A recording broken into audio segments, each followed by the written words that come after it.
कहानी कर्मों का न्याय। बहुत समय पहले की बात है। सत्यपुर नाम के एक गांव में दो युवक रहते थे, राजू और रमेश।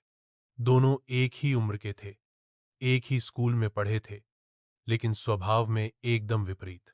राजू चालाक और स्वार्थी था। उसे जल्दी अमीर बनना था, चाहे इसके लिए किसी को धोखा देना पड़े या झूठ बोलना पड़े। वह बूढ़ी औरतों से उनकी जमीन कम दाम में खरीद लेता, दुकानदारों से ठगी करता और गरीबों का मजाक उड़ाता। शुरुआत में उसके पास पैसा, बड़ा घर और दिखावटी दोस्त सब कुछ था। वह खुद को सफल मानता था। रमेश, इसके विपरीत, एक शांत, मेहनती और ईमानदार व्यक्ति था।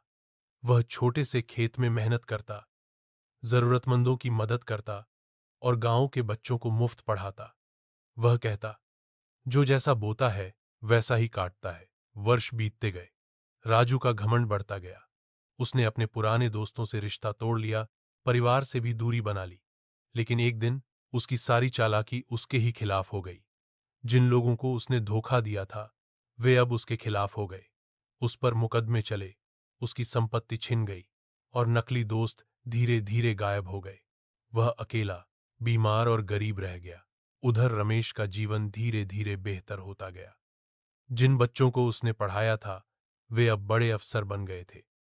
गांव के लोग उसकी इज्जत करते थे, उसकी बातों को मानते थे। उसका बेटा एक डॉक्टर बन गया और रमेश खुद गांव का सरपंच चुना गया। उसे न पैसा खरीद सका, न शोहरत, बल्कि वह सब उसे उसके अच्छे कर्मों ने दिया। एक दिन जब राजू बीमार होकर सड़क किनारे पड़ा था, रमेश ने ही उसे अपने घर बुलाया, दवा दी और खाना खिलाया। रोते हुए राजू ने कहा, मैंने सब कुछ खो दिया।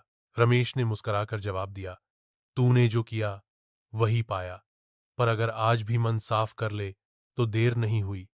अच्छे कर्म आज भी तुझे नया जीवन दे सकते हैं।